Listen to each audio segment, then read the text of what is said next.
Today is Tuesday, January 8th, 2019. My name is Edna Sussman. I'm a reference librarian at the Half Hollow Hills Community Library. We're interviewing Robert E. Passanisi, a World War II Army veteran, as part of our Veterans Testimonial Project and in collaboration with the Library of Congress's Veterans History Project. Thank you so much, Robert, for your service and for participating in our project today. Thank you, ma'am. Thank you. Robert, where and when were you born? July 24th, 1924. And who were your parents? What were their names and occupations? My father, Antonio Passanisi, was a bricklayer and worked on many of the brownstone buildings in Brooklyn, and also worked on the Empire State Building. I think it was 1934. He comes from a town off the coast of Sicily as Augusta, Italy. He was born in Italy? He was born in Italy, yes. And my mother, who was also from the town of Augusta, Italy, Angelina Passanisi, I think she was 16 when they were married, and they arrived here in 1896. Okay. And my mother was a seamstress who most of her work was for coat finishing, finishing furs. Oh, okay. And did you have any siblings, and what were their names? Yeah, I'm the 12th child of, although three of my siblings passed away before I was born, and I never knew them.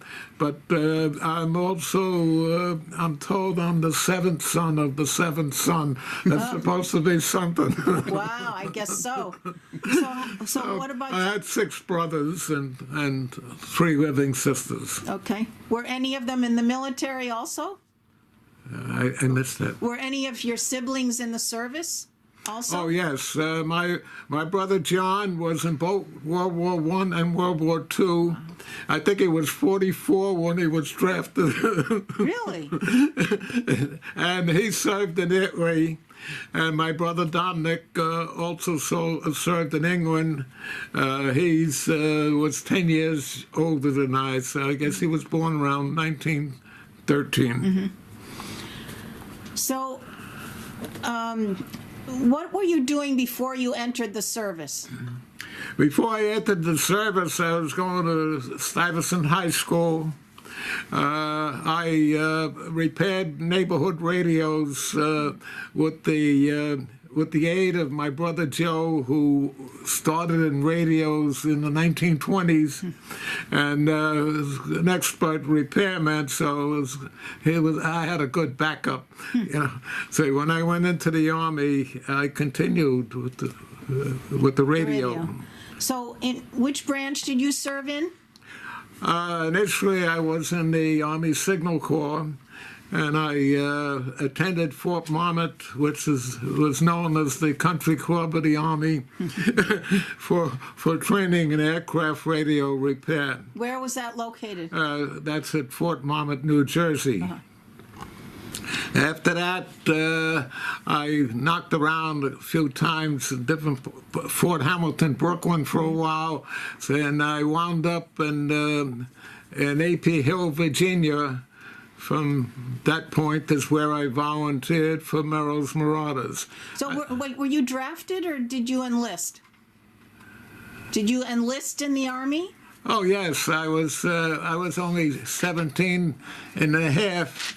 I wasn't 18 yet when I enlisted, so in order to get in, I had to kind of manipulate my birth certificate. No kidding. How did you do that? How did I do that? Well, some ink eradicator. Wow. Now, why did you you enlisted, right? So why did you pick the Army? I only had three years and some odd high school time, So when I enlisted, I wasn't a high school graduate yet. Oh, I see. So, But why did you pick the Army? well, I tried the Marines first, but you needed to be a high school graduate at the time. They hadn't eased up their requirements. So the Army or the Navy was the same problem as with the Marines, so I didn't bother with the Navy. So the Army wasn't interested in a high school graduate. Wow. Okay. They took the dumber crew. So what happened when you departed for training camp and during your early days of training? I'm not sure I got the question. What was your early days of training? My military training? Your basic training. Other than basic training, which I received at Camp Upton, at the time I enlisted in the Army, they didn't assign me to an organization. They asked me what branch of the service I wanted. So I mentioned Signal Corps, and immediately my orders were Signal Corps on the sign. Wow, you must have been very happy about that. Oh, yes. Because they made a distinction right off the bat between an enlisted man and a draftee. So I was sent to Fort Monmouth, and I spent over a year at Fort Monmouth and training on different radio equipment. What year was that? That was between most of 1942 into 43. And then in 1943, I was for a while at Fort Hamilton, Brooklyn, which allowed me to sneak home quite often. Oh, that's nice. That's like for a weekend or something? Well, I don't know whether I should go into it, but the way Fort Hamilton was situated alongside the Belt Parkway in Brooklyn, it was a matter of walking and noticing who's watching and making it to the fence, going over the fence. Whoa, you were very brave. Getting a ride from the Belt Parkway to downtown Brooklyn. Wow. Do you remember your instructors at all? What were they like? Your instructors in basic training, or instructions in basic training. Your there was nothing special about basic training. I mean, we trained with Springfield rifles at the time, but I don't remember any specific instructions. It wasn't the case that someone gave you instructions. There were certain rules and such, which probably everybody in the service had to go through. So after the basic training, how long was the specialized radio training? I think the basic training was about 3 weeks. And then after that? Then I immediately went to Fort Monmouth, New Jersey. For the specialized radio? For the specialized training. Yeah. And how long was that? That was for about a year. Really? Yeah. Well, I went through a number of different courses. It was all the different parts of aircraft electrical equipment, I should say. So went through a number of courses. And for graduating the courses at that time, I was made a technician 5th grade. So it was automatically, that's equivalent to a corporal. Okay. How do you think it was adapting to military life for you? You know, the food and the barracks and all of that. Well, I didn't find any problem with it. There was nothing. There was no big transition. It was pretty much what I would expect. I didn't even give it any thought. You follow the rules as much as possible. And not always, but as much as possible, So after about a year of this training, where did you then go? Well, for a while, I was at Fort Hamilton, Brooklyn, which I had mentioned a number of months. I was waiting for shipment to Europe. Turned out that I wound up in a hospital at the time. The group that I was with went overseas, and so now I became a casual and sort of knocked around for a bit. So, why were you in the hospital? Why were you in the hospital? I had a respiratory infection, pretty bad respiratory infection. So the rest of your group went abroad? And So it happened to be that I went in the hospital the week prior, maybe like 3 days before the group shipped out. So now I wasn't with that group. So from there I was sent to Merrill, and from after a while at Fort Hamilton in Brooklyn, I was sent to Merrill, and I'm trying to think of the fort there, and from Maryland, we went for training in AP Hill, Virginia, which is sort of like, it's not really a jungle, but it was a wilderness that kind of respected a jungle. Like. And then? And September 1943, we were called out to the company area and lined up the company, and the first sergeant read a request for volunteers for a dangerous mission with an expected 85% casualties. Oh, my God.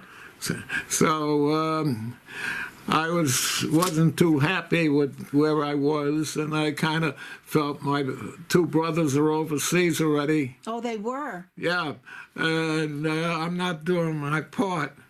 So I stepped forward and volunteered. And I hate to admit that I was the only volunteer out of the 250 men in the company. Really? Yeah, they specifically in the request, they wanted radio men, preferably a radio mechanic, and it sort of like was my MO. Mm-hmm. You know. Did you know where they were going to send you at that time? Did you know where you were going to go? I was at AP Hill, Virginia. But they were going to send you abroad. Oh, I had no idea. Oh, it was a secret mission. They did mention it was going to be like 3 months training and 3 months of action. Mm-hmm. And part of the thought was, hey, 6 months, you know, that's not a lot. Mm-hmm. Of course, nobody ever thinks of getting killed, no matter what the 18-year-olds don't think of dying. You don't think about that. No. Now, where were your brothers at that point? Where in? Oh, one was in Italy and the other one was in England. Okay. So John was in Italy, and he must have had a good time because he speaks fluent Italian. Wow. So where did you go when you were sent? When you finally arrived? Well, things happened very fast at that point. It was a Friday morning. I was immediately restricted to quarters. At Monday morning, I was on a train to San Francisco, to Angel Island, San Francisco, and on the following Monday, I was on board ship. Wow. But did you know at that point where you were going? No. No, we had no idea at all. What happened was that the ship was out to sea for 3 days, and the public address system that they used for practicing an abandoned ship, where the captain would give the orders they would practice, went on the blink. And that was like the 4th day. The first electrician, the chief electrician on the ship, comes up to me and says, "Are you Passanisi?" And I said, "Yes." And he says, "Get your tools and come with me." So I had no idea what it was. He takes me up to the bridge and introduced me to the captain. Wow. Takes me into the radio room, and here I am now. I'm only 18 years old, and there's this from deck to top to ceiling, these 19-inch racks of radio equipment. I mean, I never saw anything like that in my life before. So, wow. So he says, fix it. Fix it. Oh, my God. Oh, I knew enough that since the entire system was down, and there were two sets of power amplifiers, I knew that it had to be a problem with a common unit, which was the preamplifier. And fortunately, you could pull the drawer out, flip the unit, and see the whole bottom. And on the first drawer that I pulled out was the preamplifier, and I flipped it, staring me in the face, was a burnt resistor. So I knew that the resistor didn't burn of its own accord. So I was able to troubleshoot and find that there was what we call a leaky capacitor that caused the tube to draw too much current and burn the resistor. So I replaced the resistor and the capacitor that went with it in the tube. Push the unit back in, and my God, it worked. Wow. Wow, amazing. That's amazing. So, now on board ship, we had only 2 meals a day. Why? Which were 12 hours apart. So pretty much you got through eating and you got on the end of the chow line because it took like 10 or 12 hours. Really? Wow. And you had 3,000 men. Well, not all. We only had about 1,000. One night we boarded at San Francisco, Spokane. I can't think of the town. Anyway, and then we picked up another. I take it back. In San Francisco, we met with about 1,000 guys from the Caribbean, and then we picked up another 1,000 guys from Australia and New Caledonia. Wow. So how many total were on the ship at that point? Took us a month to get to India. But what happened is that the captain ordered that I would get a meal, whatever the ship's officers were having, that I would be served the meal after they left. So, wow. So I no longer had to get on the chow line. Very nice.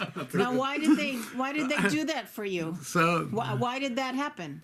why did that happen? Because I fixed the Oh. the radio system. Nice. So on board, at this point, I met a fellow, Milton Gray, who was an amateur radio announcer, and he had been set up in the radio room.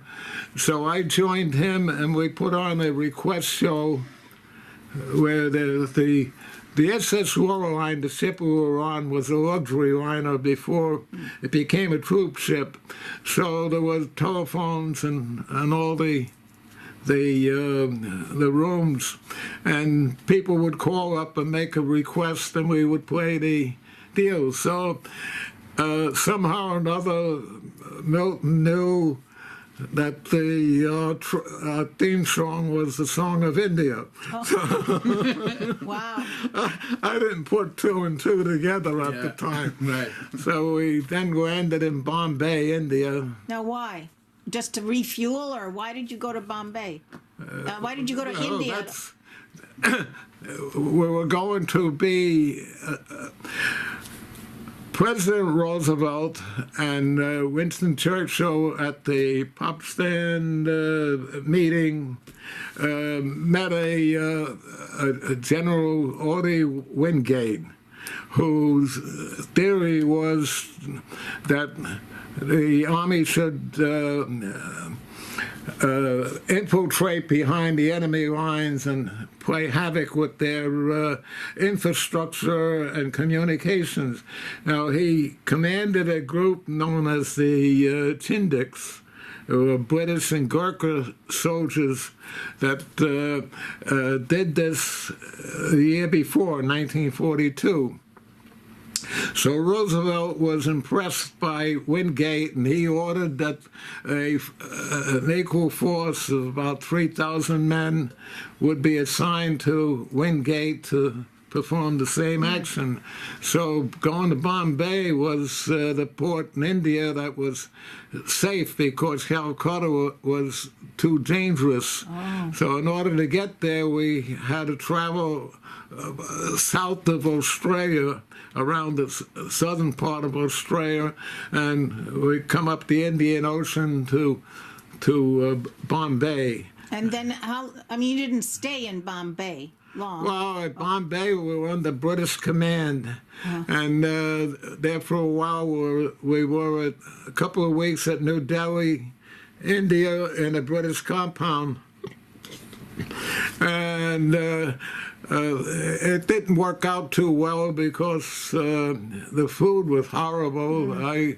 I used to, best way I could explain it is that I think they fed us ox as the only meat, and the best way I could explain it is that if you made a bowel movement that felt like you were passing an iron filings. So. Oh, my God. Well, how long did you stay there? A few weeks, I guess. And then, but where did it was an opportunity to see. From there, I went to visit the Taj Mahal at, I can't think of the name of the town. Anyway, then from there, we knocked around on different, in India, the railroads aren't a single gauge. So you could only travel so far, and then you'd have to get off that train, get on another train because it's a different gauge track, and go further.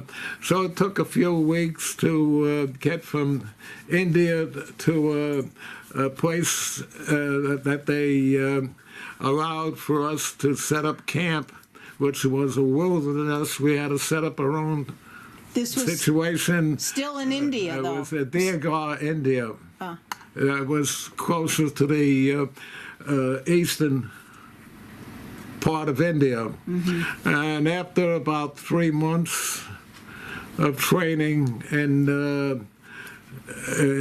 Deogar, which brought us near the Christmas holidays, and we were still under British command, and things were kind of snafu, this typical army. Nobody knew what was happening. The British didn't make arrangements for us like they should have, and men were kind of displeased and didn't really care. I have to remember that this is a group of guys that volunteered with the idea is, what can you do to me that's worse than this? So there was a large contingent when AWOL during the Christmas holidays, and since nobody had been paid since we left the States, they used whatever means they could commandeer, sometimes at rifle point, another, to get whatever transportation or whatever entertainment they wanted. By the first week in January, 99% of everybody was back in camp, ready to take their punishment. Yeah. At this point, General Stilwell wanted this group of American infantry to be part of his North Burma campaign. He still had a number of divisions of Chinese that they were training, looking to take back Burma from the Japanese.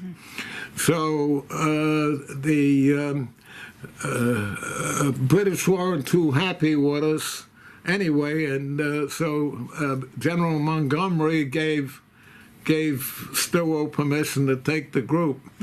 So he put General Merrill in charge of the group.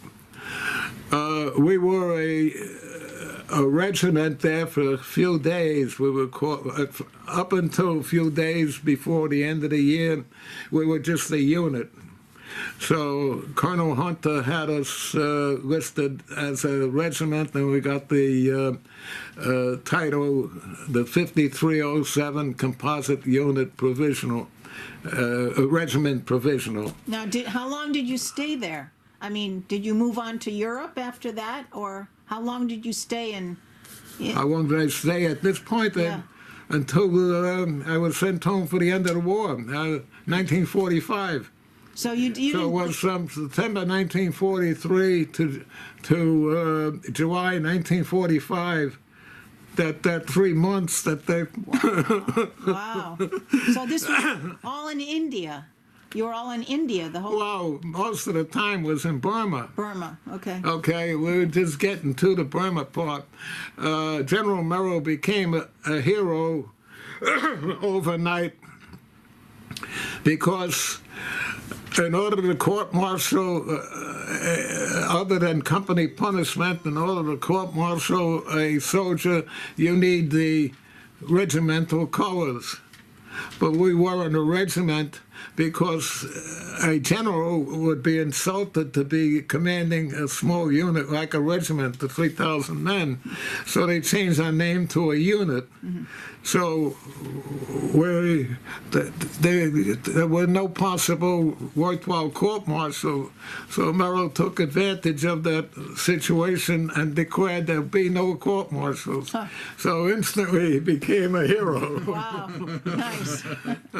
From Deogar, India, we went to Lido, India, which is a crossroad of a number of railroad terminals and the beginning of what at that time was called the Lido Road. We were supplying the Chinese with equipment by flying it across the Himalaya mountains, which was termed flying the hump. The only way the Japanese had all the Chinese seaports, and Burma was the only land route to India occupied. So the only way to get supplies to China was to fly the hump with equipment, and China was very important to keep in the war because it tied up 1 million or more Japanese soldiers that would be fighting us in the South Pacific. So, and also you would need a land base or something if you ever were to attack Japan that you could operate from. Mm-hmm. So the idea was to clear a road through Burma to meet up with the old Burma road that went from Rangoon to Kunming, China. So that ran pretty much north and south, and here they were going to build a road that went east and west, known as the Lido Road, later called the Stillwell Highway. And what we wound up doing was, in the North Burma campaign, was to spearhead the Chinese advance by attacking the Japanese from the rear. So we spent, once we entered February the 20th, 1944, we entered into Burma. We crossed a passage in the Himalaya Mountains, Mansunga Pass, that was about 6,000 feet high. When we crossed over that point there, we were now in enemy territory. We were in Burma. Now, how did you do that? Not by walking? Were you on trucks or? How did you transport a large group of people like that? Well, we transported to Rio by the Indian Railroad system, but then from Rio, we marched on foot 100 miles from Rio to the Panchunga Pass over the Himalaya Mountains, foothills of the Himalaya Mountains. So it was like a 10-day march on that. Oh, yeah, I never mentioned that. We had no... all our equipment was loaded on mules. So everything we had was what we carried on our back or on a mule. Wow. So we had these large Missouri mules, and I, a kid from Brooklyn, had to take care of a stinking mule. Oh, everybody had their own mule? How degrading could that possibly be? Wow. Well, But you didn't ride the mule. The mule just carried your stuff? Like a Jeep. The mule, you didn't sit on the mule. You walked. we walked, yeah, there was it was supposed to be our toughening up situation. So 100 miles uphill, you know, and I got to say that after a while, you became dependent upon the mule, and you appreciated the mule, and you took care of it. I guess so. But initially, it was insulting and degrading. Wow. So it took like 10 days to get to where you had to go? About 10 days, you said? It took about 10 days to make that trip. But yeah, it was February the 20th that we crossed into Burma. And what happened when you got there, finally? Well, nothing at that particular moment, but now we were assigned, our first assignment was to set up a roadblock at Warrabung, India, Warrabung, Burma. Warrabung was a valley in the foothills of Himalaya where the two mountain ridges came together, and there was a railroad and a road terminal there. So it was sort of like a place that the Japanese would have to go through in order to supply their forces, which were engaged with north of us, were engaged with the Chinese, trying to push them south. So Warrabung was a baptism of combat. First time I was exposed to artillery, and after seeing the first couple of casualties, I kind of realized, you can get killed here. Yeah. Oh, my God. Wow. Up until that point, I had no idea what being in an artillery barrage was like. Well, we set up different roadblocks. We had now three battalions, about 700-800 men per battalion. Wow. Plus a regimental headquarters group. So I was on the river bank where one of the Orange Combat Team set up a roadblock at that point, and I was in the 1st Battalion and White Combat Team. We were broken into 6 different combat teams. Each battalion was 2 combat teams. 1st Battalion was red and white, the 2nd was blue and green, and the 3rd was orange and khaki. So the 3rd Battalion was made mostly of experienced jungle fighters from the South Pacific. The 2nd Battalion was mostly men from the Caribbean, Trinidad and Panama. And the 1st Battalion was mostly men from the States. So I was naturally with the men from the States. So the Orange Combat Team, but the 3rd Battalion, which was half the 3rd Battalion, set up a roadblock on this riverbank, and they had an excellent position.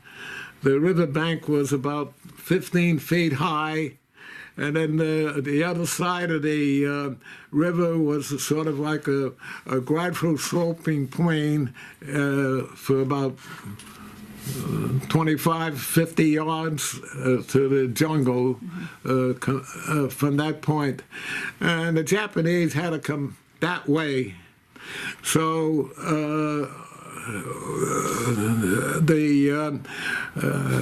just to digress for a moment, the artillery was firing in for the point where we had an air dropping for supplies.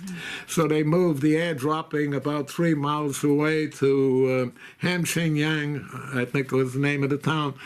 That was about 3 miles away out of the artillery range. So fortunately, that stopped the artillery barrage. Oh, wow. Because they didn't have that much of a target.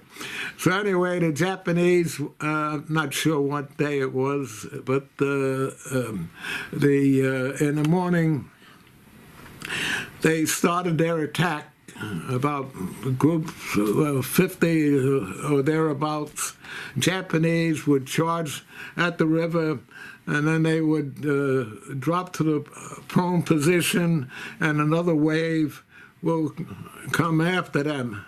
Wow. Well, there was wave after wave, all the way up to in the middle of the afternoon.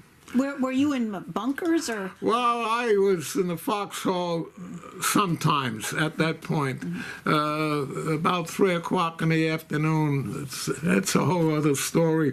I went back to the dropping area to try to get some, things had calmed down at that time, to try to get some K-ration, some food. The only food we had was K-rations. Which were intended for emergency rations, weren't really sufficient to supply a marching group continuously. But that's a whole different story. We won't go into that. Anyway, so during that deal, the Orange Combat Team pretty much ran out of ammunition. But for some reason or another, in the late afternoon, the Japanese stopped their attack. So none of the Japanese managed to cross the river. Up until now, this is the elite Japanese 18th Imperial Marines, which were very successful throughout all of China and Burma and Singapore. All of a sudden, they were stopped cold, and probably based upon the firepower that we had now, most men carried an M1 Garand rifle. Officers and men that had other equipment to take care of carried a carbine, which held a 15-round clip. We had a number of Browning automatic rifles. What about you? You had to also carry heavy? Everything I carried on your back. Wow. I mean, the BAR weighs 20 pounds. What's a BAR? For the moment, I lost the word. Browning automatic rifle. Okay. Okay, it had a clip of 20 rounds and fired like a machine gun. So, and it was a very accurate weapon. It was that way on the bipart. You can almost pull the trigger without holding the rifle, and it would fire on the target. Now, did you have to fire back? But you were a radio person, but you still had to fire your weapons? You, personally? Well, I fired an M1 Garand rifle. I must have fired 100 or more rounds. Wow. So everybody, the Garand was perfect rifle as far as I'm concerned. In basic training, I used the Springfield rifle, and because of my eyesight, the very small peep sight on the Springfield rifle would bore out on me, and I barely made marksman with the rifle, because I sort of like had to guess at the target. When we went to when we were in India, we were issued Garand rifles, which had a larger peep sight and a front sight, that if you pretty much put the target right on the front sight with the deal on it, was like the perfect rifle, and I was able to score 195 out of a possible 200. Wow. So it's only five that I missed the bullseye on. That was in the standing position. So I love that rifle. Well, okay, so then where did you, after your trek across, and then when you were fighting, where did you go after that? Or what? After that, after that point, we started, now at this point, the 1st Battalion was separated from the rest of the units. They split the 3 battalions up, which wasn't, some people say wasn't a good idea. So the 3rd Battalion was to put another roadblock in on the Burma Road, and the 2nd Battalion was about 10 miles south of them, and the 1st Battalion was assigned to attack a place known as Shadazoo, Burma. So Shadazoo, in order to get there, we had to march all day and night.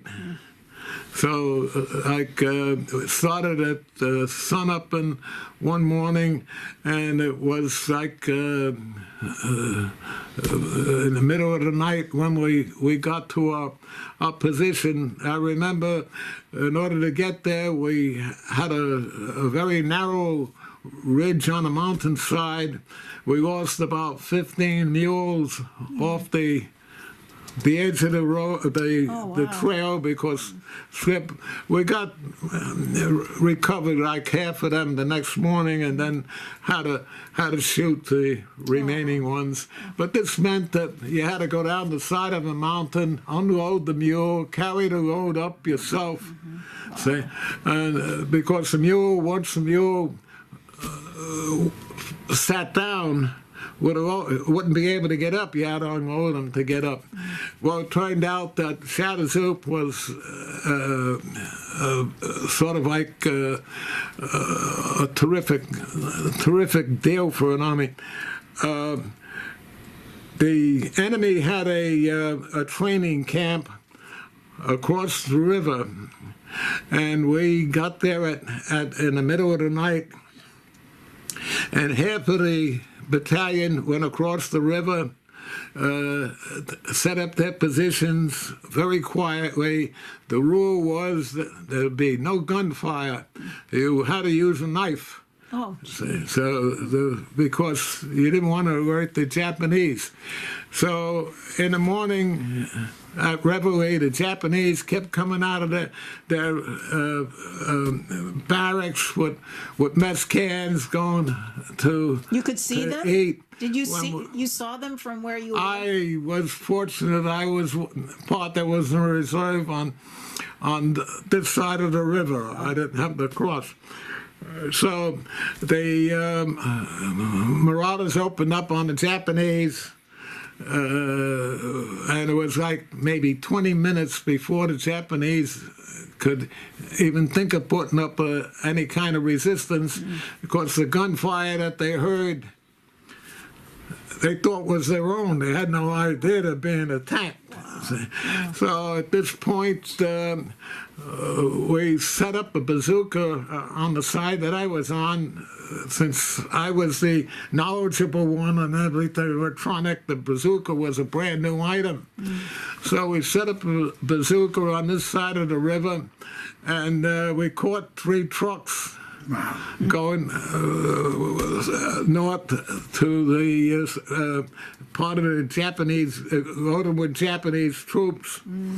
And we fired the bazooka at the first truck and got it, and we got the third truck, so we had them trapped, and now the Japanese are jumping out of that, and the men are opening up on that. It was like a real turkey shoot. Wow. How long did that last, you think? Oh, who knows how long it was. Wow. I mean, you know, it's you don't measure time at times like that. We were in a very safe position. You were? Of course, we were on the other side of the river. Most of the fighting was on the Japanese side of the river. So someplace along the line there, we pulled out and were relieved by Chinese forces. Moved in to relieve us into our position. I don't really remember much about our leaving. So from that point, while this was happening, the 2nd Battalion set a roadblock up for an overwhelming force of Japanese. And for the first time, when the 2nd Battalion pulled out, the Japanese decided to chase them. Oh.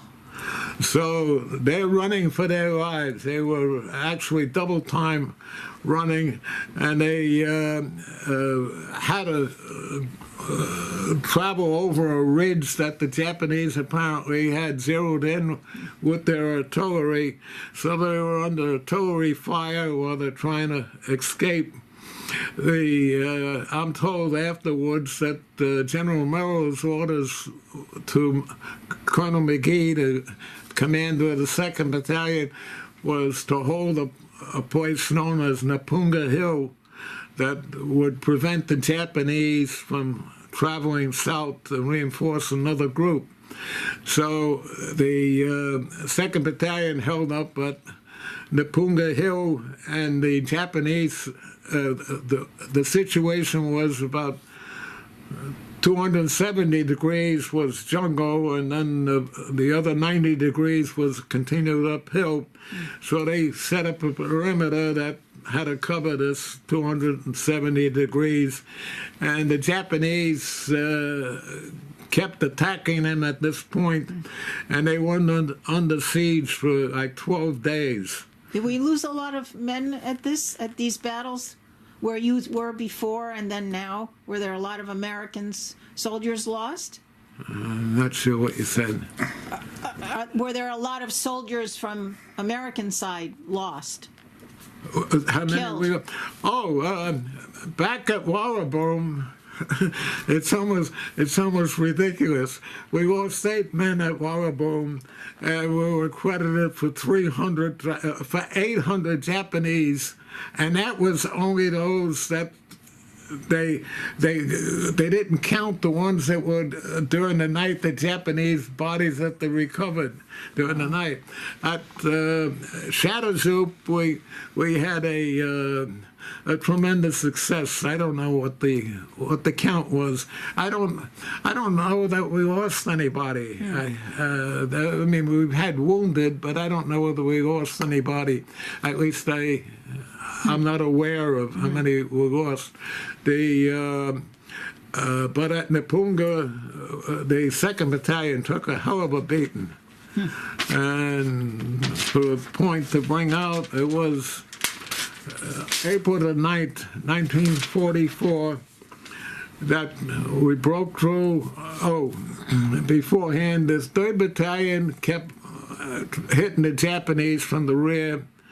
to try to break through to the 2nd Battalion, and the 1st Battalion was 5 days away through the jungles. So without knowing it, we were force marched. The method that was used was to indicate that we would get an air dropping at such and such a point, and we never did. So they kept moving the carrot in front of the dog further and further. Wow. Had they mentioned why we were being force marched, we would have probably done even better time, you know. Now, you were a radio person, so Well, I was with the 1st Battalion. yeah. So how did you do radio work then while you were on the ground? I don't remember much about they tell me that some writings indicate that our radio was down and we weren't able to communicate, which is not so. I can tell you that at no time were we without the capability of a radio, but I don't think we were going to stop long enough to set up. It takes time to set up radio equipment, and you weren't able to communicate more than a few miles from one unit to the other, so you had to communicate back 300 miles to base, and they in turn had to communicate forward, because and to set up the long-range radio would require finding a clearing where you could set the antenna. You couldn't get direct communication. You had to depend upon what they call the reflection off the ionosphere. So that it was critical in how you position the antenna. So sometimes you'd have to try 2 or 3 different methods in order to make contact with base. So we never set up the radio as far as I know. And the radios never were on the fritz, but I think that's Colonel Osborne, our 1st Battalion commander, must have used that as an excuse. Anyway. So how did this progress? How long were you in the service total? Till 45? When did you leave the service? July 10th, 1945. 45. So now we're up to 44. So what happened after these battles? Where did you go? Well, after we took the town of Mitchell, August the 10th, 1944, the Marauders were disbanded. Like they sort of, well, I shouldn't say that. In July, they evacuated most of the Marauders, the 2nd and 3rd Battalion. What was the purpose of the Marauders? Well, tell me about them, that group. The Marauders' purpose were to infiltrate behind the enemy lines and to play havoc with their infrastructure and to the communication and to attack them from the rear. So while the Chinese fought them from the front. So we had 5 major engagements, real sizable battles like Wallaboom, Napunga, Mitchell, and we had 30 minor engagements. So you have to figure that every couple of days we were in the middle of a fight of some kind. And were you moving all the time? You kept. We're always moving. We're also. That's another point. We're burning anywhere 4,000 or 5,000 calories a day. You're carrying 60, 70, 80 pounds on your back, and you're from sun up to sundown. And everybody had more than one job to do. Like so, we get to a bivouac area. You know how to set up the radios. So it's in the dark, and you're working in the dark. So others with the mule skinners had to take care of the mules, equipment, heavy equipment. So anyway, most of the 2nd and 3rd Battalion now had, the Army started a situation known as the point system. So you got a point for every month in the service and a point for every month overseas, and wound up to be 8 points for each Purple Heart. So the fellows from the Caribbean and the South Pacific all had a year or two prior service. So their point count was up, and they were evacuated first. So those that came from the States, we didn't have enough points, so we were assigned to the 475th Infantry, a newly formed unit that continued the battle on into central Burma. So now by July of 1945, well, actually, it would be June, April, May, like May 1945, they caught up to me to ship me home. Oh. So it took me two months by Liberty ship. It stopped at every spot in the South Pacific and Australia. So it took 2 months to get home. So when you were over there, Robert, were you able to communicate with family at home? I mean, did you write letters or? I wasn't a letter writer, so I must have written in 2 years. I must have written 4 or 5 letters in the time. But for a good portion of the time, we couldn't write. We couldn't receive mail or write at all. You mean for security reasons? For security? We were supposed to be a secret unit. Wow. See, as a point, when I first went overseas, they assigned a Major Healy to be like a morale for the people at home. So the jerk sends my wife a telegram, and I gotta say the jerk that starts off with, "We're sorry to inform you." Oh, gee. Wow. She almost passed out. Of course. From the landlady. We lived in a furnished room. The landlady read the rest of the letter and assured her that he was all right. He was all right. What did he want to let your wife know? What did he say in the telegram? What did my wife know? What did he want her to know? Why was he writing her? Why was I writing? No, why was he writing? They were not. You weren't going to receive any mail from the men. So they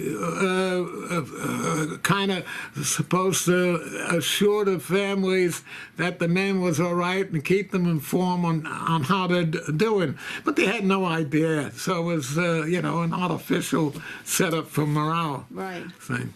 Anyway, so. So you came back in May of 45? You came home? 45, I got out, and it was tough finding a job now. Looking for a job as a radio mechanic. Most of the radio shops were one-man operations. So I was pretty much out of work for a long time. Army, the government set up a situation known as the 5220 Club. You got $20 a week for 52 weeks in lieu of unemployment insurance. So I managed to, my brother, who, when I was a kid, backed me up with the radio, was in the radio business, and him and his partner gave me a job for $20 a week off the books. So with that $20 and the $20 from the government, I had $40 a week. Wow. To support a family. Did you have kids already at that time? You had already had children? I'm out of the service. You're out of the service? Yeah, on July 10th I got discharged. Okay. Had they given me a furlough first, so I would have had a chance to go home, I probably would have stayed in the Army. But since they asked if I wanted to re-enlist before I was sent home, I wasn't taking any chances. Yeah. Right. So you said no. So, So you said so, no. of course. Yeah. But after 2 weeks at home, I was ready to go right back in. Really? If I was able to, I would have been right back in the Army. But as it worked out, it took a couple of years. I wasn't a nice guy to get along with. I was quite different than the guy who went overseas. I couldn't stand noise. There was Because a lot of your things- service, you think? Because of being over there? Because of the I'm being in talking about battle? when I was home. But you think that's because you were in battle? You couldn't stand noise when you got home? Oh, this is only civilian life. The Army was entirely different. Nothing bothered me in the Army now. I became accustomed to the, of course, now on the way home, I was a staff sergeant. That means you're a first 3 grader. It's a different deal. Like you have a lot more liberties than you are as a private or a corporal. So it was an oddity for people to refer to me as Sarge, you know. Was that the highest you attained, the rank of sergeant, or what was your final rank? A staff sergeant. Staff sergeant. Yeah, that's the top grade is the master sergeant, tech sergeant, and the staff sergeant. Oh, wow. So that's what I meant, the first 3 graders. How were you received by your family and friends when you got home? Obviously, I mean, you were overwhelmingly welcomed by your family, but there was no big celebration or anything like that. How was You adjusting went home. for you? Adjusting to life, how was that for you? Civilian life? How I adapted to life? As I mentioned, it was kind of rough. Yeah. I was kind of an irritable guy, and I, from my position as a historian with Merrill's Marauders, that wasn't very unusual. I was pretty lucky. Most guys had much more severe difficulties. Some of them took to drinking, others became unemployable, so I wasn't bad off considering. So, of course, I probably didn't see as much combat as some of the guys who come up from the South Pacific, so. So what do you think are some life lessons you learned from the military? Well, eventually, I got a job with. In 1946, the RCA came out with the first major consumer TV set, and before that, I was working in a radio shop. That in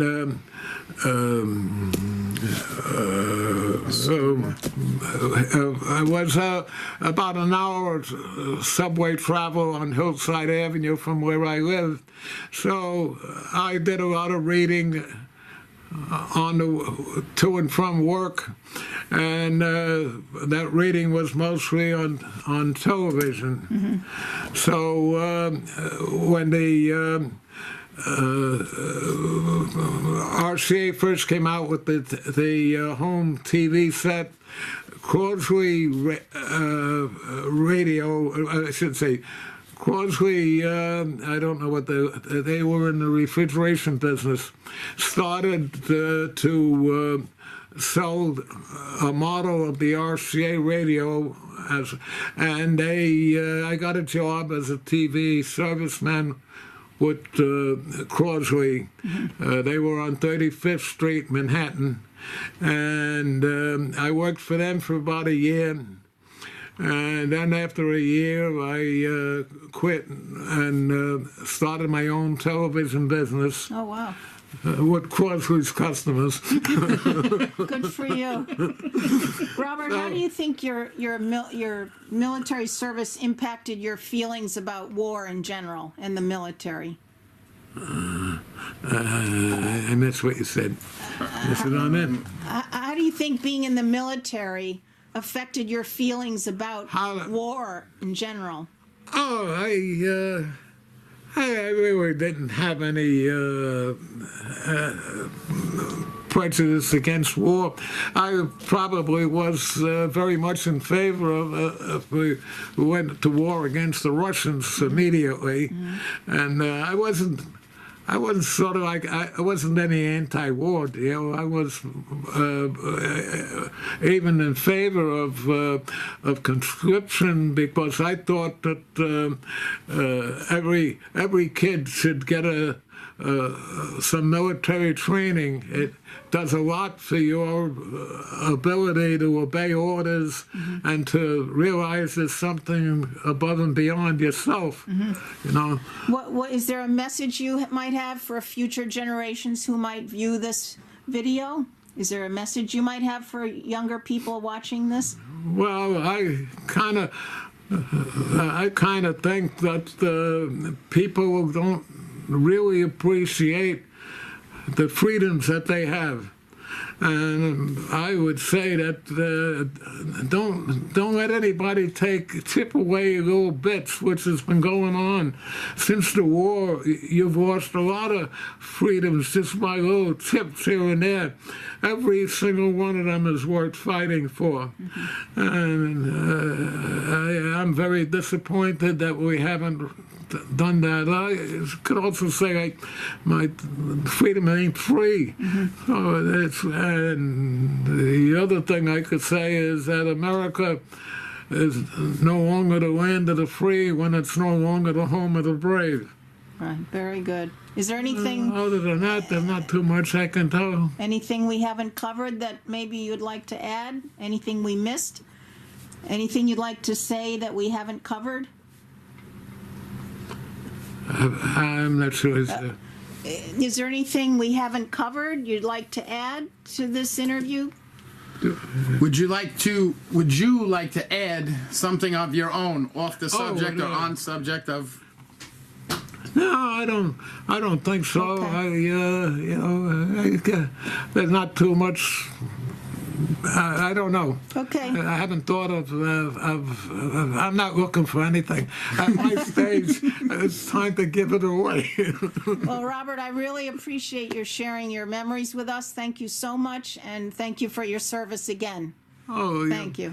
I say saying you're welcome. I don't. It doesn't sound right. Well, thank you I very don't much. know what to answer when somebody thanks me for my service, but I appreciate it. Thank you. I appreciate that. Thank you.